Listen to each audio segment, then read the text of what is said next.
হরে কৃষ্ণ, আমি সঞ্জয়। আমার চ্যানেলের নাম সনাতনী কথা সত্য কথা।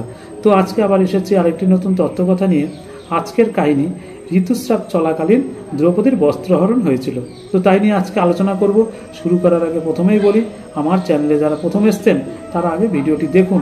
যদি ভালো লাগে তাহলে অবশ্যই সাবস্ক্রাইব করে চ্যানেলের সাথে জুড়ে থাকবেন। ভিডিওটি স্কিপ করবেন না, সম্পূর্ণ ভিডিওটি দেখুন, অবশ্যই ভালো লাগবে। তাহলে শুরু করছি আজকের কাহিনী। দ্রৌপদীর শরীর থেকে যখন একটা একটা করে কাপড় খুলে নেওয়া হচ্ছিল, সেখানে উপস্থিত ছিলেন পাণ্ডবরা এবং কৌরবেরা। লজ্জায় মাথা নত করেছিলেন পাণ্ডবরা, কিছুই তাদের করার ছিল না। শুনলে আশ্চর্য হবেন, দ্রৌপদীর যখন বস্ত্রহরণ হচ্ছিল তখন তিনি রজস্বলা ছিলেন। এ কথা শোনার পরেও দুর্যোধন সহ কৌরবরা তার বস্ত্রহরণ করেছিল। কৌরবদের সাথে পাশা খেলায় যুধিষ্ঠির রাজ্যসহ দ্রৌপদীকে হারালেন। তখন দুর্যোধন তার এক অনুচরকে বললেন, তুমি এক্ষুনি গিয়ে দ্রৌপদীকে নিয়ে চলে এসো।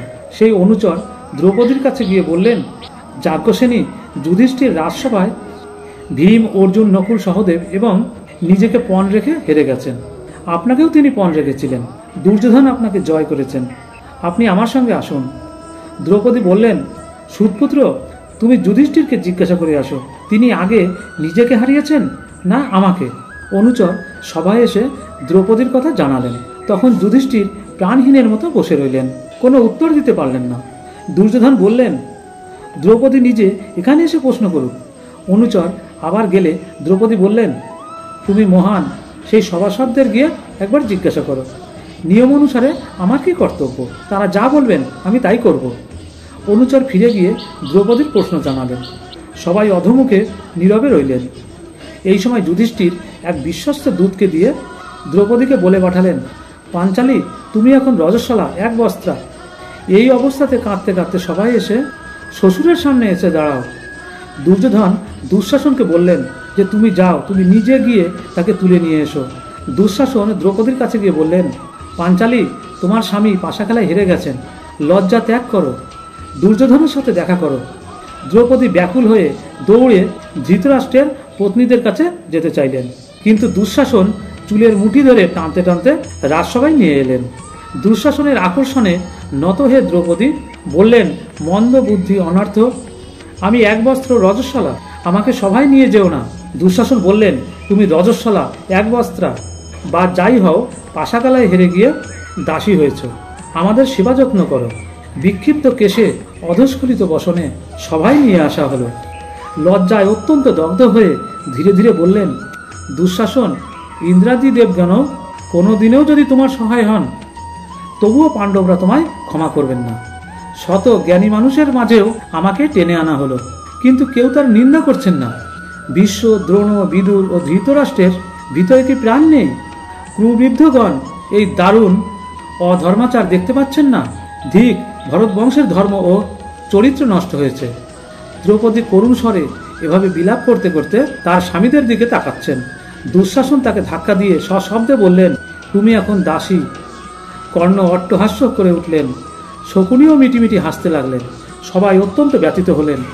ভীষ্ম বললেন, ভগবতী, ধর্মের তত্ত্ব অতি সূক্ষ্ম, আমি তোমার প্রশ্নের যথার্থ উত্তর দিতে পারছি না।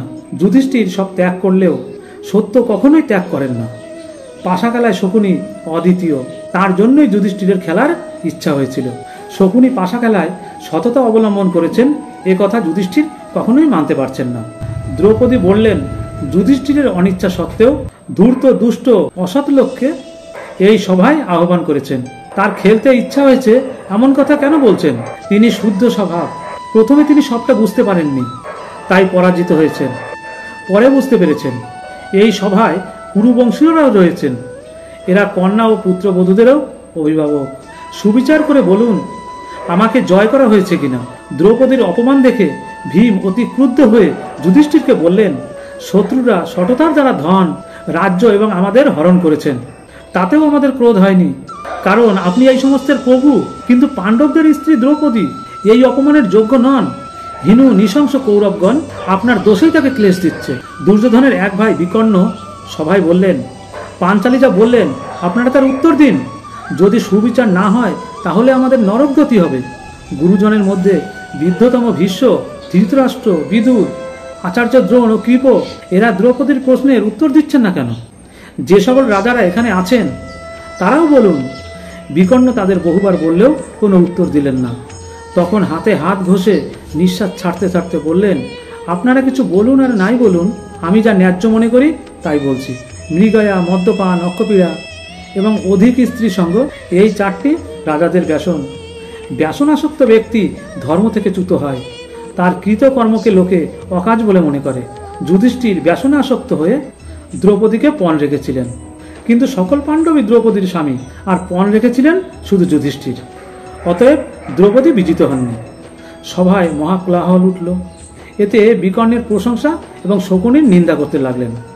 কর্ণ ক্রুদ্ধ হয়ে বললেন, এই সভার সদস্যগণ যে কিছু বলছেন না তার কারণ এরা দ্রৌপদীকে বিজিত বলেই মনে করেন। বিকর্ণ, তুমি বালক হয়ে অবুঝের মতো কথা বলছো। তুমি নির্বোধ, তুমি ধর্ম জানো না। যুধিষ্ঠির সর্বস্ব পণ রেখেছিলেন, দ্রৌপদী তার অন্তর্গত।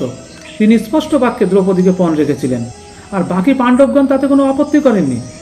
আরও শোনো, স্ত্রীর এক পতি বেদবিহিত, দ্রৌপদীর অনেক পতি, তাই এ বেশ্যা শকুনি সমস্ত ধন ও দ্রৌপদীকে সহ জয় করেছেন। দুঃশাসন, তুমি পাণ্ডবদের ও দ্রৌপদীর বস্ত্র হরণ করো। পাণ্ডবরা নিজেদের উত্তরীয় নিজেরাই ফেলে দিলেন। দুঃশাসন দ্রৌপদীর বস্ত্র ধরে সবলে টেনে নেবার উপক্রম করলেন। লজ্জা থেকে বাঁচবার জন্য দ্রৌপদী কৃষ্ণ, বিষ্ণু ও হরিকে ডাকতে লাগলেন। তখন স্বয়ং ধর্ম বস্ত্রের রূপ ধরে তাকে আবৃত করলেন। দুঃশাসন সেই কাপড় ধরে টানতে লাগলেন। এতে নানা রঞ্জিত শত শত বসন আবির্ভূত হতে লাগলো। সভায় তুমুল কোলাহল হলো। আশ্চর্য ঘটনা দেখে সভাস্থ রাজারা দ্রৌপদীর প্রশংসা ও দুঃশাসনের নিন্দা করতে লাগলেন। প্রচণ্ড ক্রুদ্ধ হয়ে ভীম উচ্চস্বরে বললেন, ক্ষত্রিয়গণ শোনো, আমি প্রতিজ্ঞা করছি, যদি সুযোগ পাই বুক চিরে আমি দুঃশাসনের রক্ত পান করব। সভায় দ্রৌপদীর বস্ত্র সংরক্ষিত রইল, আর দুঃশাসন লজ্জায় মাটিতে বসে পড়ল। বিদুর বললেন, কেন দ্রৌপদীর প্রশ্নের উত্তর কেউ দিচ্ছেন না? এতে ধর্মের হানি হচ্ছে। বিকর্ণ নিজের বুদ্ধি অনুসারে উত্তর দিল, আপনারাও দিন। সভাস্থ রাজারা কোনোই উত্তর দিলেন না। কর্ণ দুঃশাসনকে বললেন, এই দ্রৌপদী দাসীকে গৃহে নিয়ে যাও। দ্রৌপদী বিলাপ করতে লাগলেন। ভীম বললেন, কল্যাণী, আমি তোমাকে বলেছি ধর্মের গতি অতি দুর্বোধ, সেজন্য আমি উত্তর দিতে পারছি না। কৌরবগণ লোভ মোহ পরায়ণ হয়েছে, শীঘ্রই এদের বিনাশ হবে। পাঞ্চালী, যুধিষ্ঠির বলুন, তুমি বিজিতা না জিতা? দুর্যোধন বললেন, এরা তোমার স্বামী নয়, তাহলে তুমি দাসী থেকে মুক্তি হবে। অথবা ধর্মপুত্র যুধিষ্ঠির বলুন, আপনি এর স্বামী কিনা? ভীম তার চন্দন চর্চিত বিশাল বাহু তুলে বললেন, ধর্মরাজ যুধিষ্ঠির যদি আমাদের গুরু না হতেন তাহলে কখনোই ক্ষমা করতাম না। উনি যদি আমাকে নিষ্কৃতি দেন তাহলে এক্ষুনি আমি ওদের হত্যা করতে পারি। দুর্যোধন কর্ণের দিকে চেয়ে একটু হেসে তার কাপড় সরিয়ে বিশাল উরু বের করে দ্রৌপদীকে দেখালেন এবং সেখানে বসাতেও চাইলেন। ভীম তখন প্রচণ্ড ক্ষিপ্ত হয়ে বললেন, মহাযুদ্ধে তোমার ওই উরু যদি গদাঘাতে না ভাঙে তবে যেন আমার পিতৃলোকে গতি না হয়। বিদুর বললেন, ধৃতরাষ্ট্রের পুত্রগণ, এই ভীম থেকে তোমাদের মহা বিপদ হবে। তোমরা পাশা খেলায় নিয়ম লঙ্ঘন করেছ, সভায় স্ত্রীলোক এনে বিবাদ করেছ। ধর্ম নষ্ট হলে সভা দূষিত হয়। যুধিষ্ঠির নিজে বিজিত হবার পূর্বে দ্রৌপদীকে পণ রাখতে পারতেন, কিন্তু প্রভুত্ব হারাবার পর তা পারেননি। আর ঠিক এই সময় দূরে একটি শিয়াল চিৎকার করে উঠল। গাধা এবং পাখিরাও ভয়ঙ্করভাবে ডাকতে শুরু করলো। অশুভ শব্দ শুনে বিদুর, গান্ধারী, ভীষ্ম, দ্রোণ সবাই স্বস্তি স্বস্তি বলতে লাগলেন। তখন ধৃতরাষ্ট্র বললেন, মূর্খ দুর্যোধন, এই কৌরব সভায় তুমি পাণ্ডবদের ধর্মপত্নীর সাথে তুমি দুর্ব্যবহার করেছ। তারপর তিনি দ্রৌপদীকে সান্ত্বনা দিয়ে বললেন, পাঞ্চালী, তুমি আমার বধূদের মধ্যে শ্রেষ্ঠা এবং ধর্মশীলা সতী, তুমি আমার কাছে অভীষ্ট বর চেয়ে নিতে পারো। দ্রৌপদী বললেন, আপনি আমাকে এই বর দিন যেন সর্বধর্মচারী যুধিষ্ঠির দাসত্ব থেকে মুক্ত হন। আমার পুত্র প্রতিবিন্দুকে কেউ যেন দাসীপুত্র বলে না ডাকে। ধৃতরাষ্ট্র বললেন, কল্যাণী, তুমি যা বললে তাই হবে। তুমি দ্বিতীয় বর চাও, আমার মন বলছে তোমার জন্য একটিমাত্র বর যোগ্য নয়। দ্রৌপদী বললেন, মহারাজ, ভীমসেন, ধনঞ্জয় আর নকুল সহদেব দাসত্ব থেকে মুক্ত ও স্বাধীন হন। ধৃতরাষ্ট্র বললেন, পুত্রী, তাই হবে, কিন্তু দুটি বর তো তোমার পক্ষে যথেষ্ট নয়, তুমি তৃতীয় বর চাও। তখন দ্রৌপদী বললেন, মহারাজ, লোভে ধর্ম নাশ হয়, আমি আর বর চাই না। এই বিধান আছে যে বৈশ্য 1 বর, ক্ষত্রিয় 2 বর, রাজা 3 বর এবং ব্রাহ্মণ 100 বর নিতে পারে। আর স্বামীরা দাসত্ব থেকে মুক্তি পেয়ে তাদের পুণ্যকর্মের বলেই শ্রেয় লাভ করবেন। কর্ণ বললেন, দ্রৌপদী যা করলেন কোনো নারী পূর্বে করেছেন এমন শুনিনি। দুঃখ সাগরে নিমগ্ন পাণ্ডবগণকে তিনি নৌকায় পার করেছেন। এই কথা শুনে ভীম দুঃখিত হয়ে বললেন, দেবর্ষিদের মতে পুরুষের তেজ তিনটি, অপত্য, কর্ম ও বিদ্যা। পত্নী অপমানে আমাদের সন্তান দূষিত হলো। অর্জুন বললেন, হীন লোক কি বলে না বলে তা নিয়ে স্বজনরা জল্পনা করেন না, তারা নিজ ক্ষমতায় নির্ভর করেন। ভীম যুধিষ্ঠিরকে বললেন, বিতর্কের প্রয়োজন কি? মহারাজ, আজই আমি সব শত্রুকে বিনাশ করে ফেলব, তারপর আপনি এই পৃথিবী শাসন করবেন। যুধিষ্ঠির ভীমকে নিবৃত্ত করে বসিয়ে চুপ করিয়ে দিলেন এবং ধৃতরাষ্ট্রের কাছে গিয়ে পিতাঞ্জলি হয়ে বললেন, মহারাজ, আমরা সর্বদাই আপনার অধীন, আদেশ করুন, এখন কি করব? ধৃতরাষ্ট্র বললেন, অজ্ঞাত শত্রু তোমাদের মঙ্গল হোক, সমস্ত ধন সমেত তোমরা নির্বিঘ্নে নিয়ে ফিরে যাও। বৎস, দুর্যোধনের নিষ্ঠুরতা তোমরা মনে রেখো না, আমি তোমার শুভাকাঙ্ক্ষী। আমাকে আর তোমার মাতা গান্ধারীকে দেখো। তোমাদের দেখবার জন্য এবং দুই পক্ষের বলাবল জানবার জন্য আমি দূতসভায় মত দিয়েছিলাম। তারপর ন্যায় শাসনকর্তা এবং বিদুরের মতো মন্ত্রী থাকতে কুরুবংশীয়দের কোনো ভয় নেই। এখন তুমি ইন্দ্রপ্রস্থে যাও, ভাইদের সঙ্গে ধর্মে মতি থেকো। এখানেই কিন্তু সব সমস্যা মিটে যায়নি, এর পরেও পাশা খেলা হয়েছিল। এমনি ভিডিওটি লম্বা হয়ে গেছে, আর বাড়াচ্ছি না। তো আজকের ভিডিও এখানেই শেষ করছি। আগামী দিনে আগামী পর্বে আবার কোনো নতুন কাহিনী নিয়ে আসবো। ততক্ষণ আপনারা অবশ্যই ভালো থাকবেন, সুস্থ থাকবেন। হরে কৃষ্ণ।